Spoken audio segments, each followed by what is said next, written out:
Energy massage, patting, stroking, or hovering the hands above the body. That is going to be the topic of this episode of Chi Life.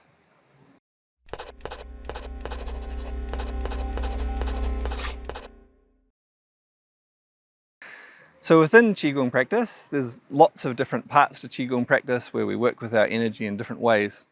And one tool that is not too uncommonly used is various types of massage.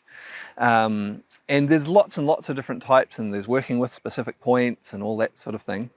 But in this vlog, I'm going to talk about some of the different ways that we often work for a general type of energy massage within our Qigong practice.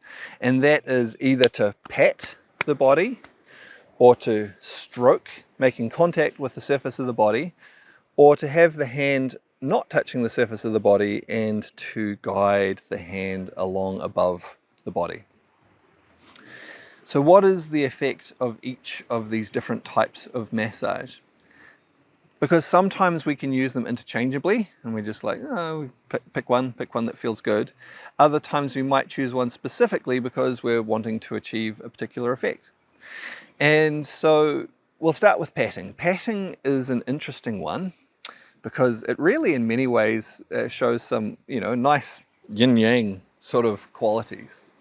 In that patting, striking the body, is very good for sending the energy deep into the body and settling that energy into the body.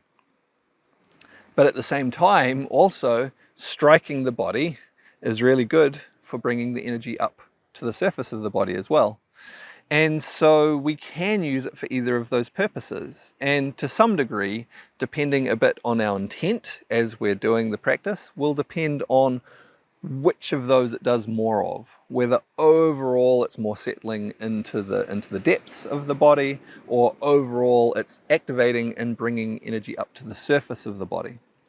Generally speaking, if we're using this type of Qigong massage or energy massage at the end of a practice, we'll use the striking intending to settle the energy within the body.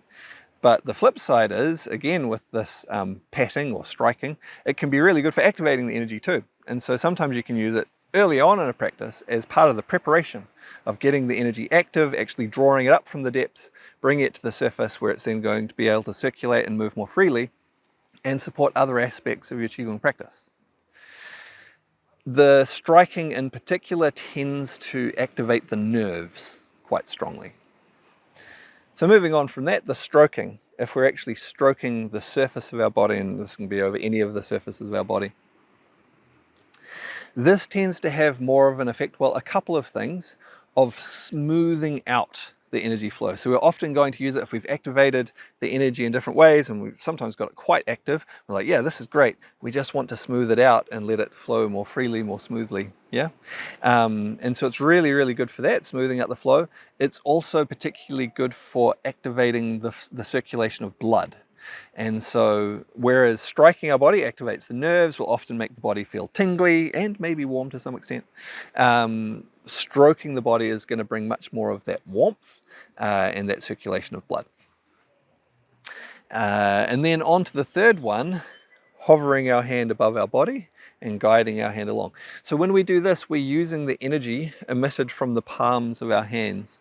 Now, basically all the time, unless we're very, very unwell or very, very tired, and even then we're probably still emitting at least a little bit of energy from all of the surface of our body, actually, all of the time to some degree, and our hands in particular, because we have such rich neural pathways which connect to our hands because we use them for fine motor movement all of the time.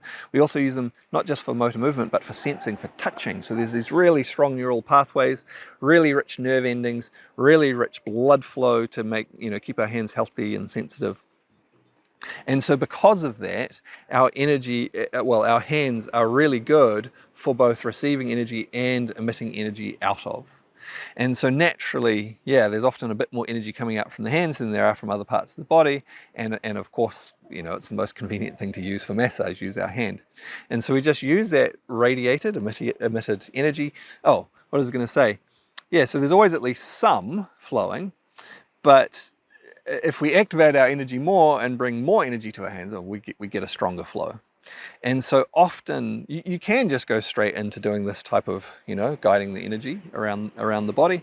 But often it's really beneficial to do some kind of practice first to activate the energy inside, get it flowing out to the hands so we have a stronger flow, and then it works more strongly. Sometimes you might do some specific practices for this to activate the energy to the hands. Often, if you've been doing some other type of practice anyway, you will have already achieved that purpose. You will have already activated the energy, got it circulating, you're going to have a stronger flow of energy to your hands. When we do this type of energy massage, this does a few things as well, because that energy kind of just goes right through things and it penetrates deep. And so we're stimulating the more superficial layers, as we did with the stroking. We're also stimulating the deeper layers because it penetrates right in, all the way into the muscles and the bones and so on. We're going right through all of those at the same time. And at the same time as that, because we're keeping our hand above our body, we're also tending to activate the energy in the energy field around the body a little bit more as well. And so we're doing all of those at the same time. Sometimes before doing this, using the emitted energy, it works better to do some of the other types of massage techniques first to generally free up, activate the energy, using some patting, using some stroking to get it nice and active to begin with. That also tends to naturally, because you're patting and stroking, bring the energy to the palms of your hands anyway, and then that prepares you for this guiding of the energy to have a stronger effect. So yeah, so those are three very common types of energy massage used for, quite generally for distributing the energy, settling the energy, moving energy through different parts of the body. Again, there's other types of more specific energy massage as well, but hopefully that's been helpful to distinguish and understand the different effects, the different benefits, the different ways that each of these types of energy massage work. All right, I look forward to seeing you on another one soon.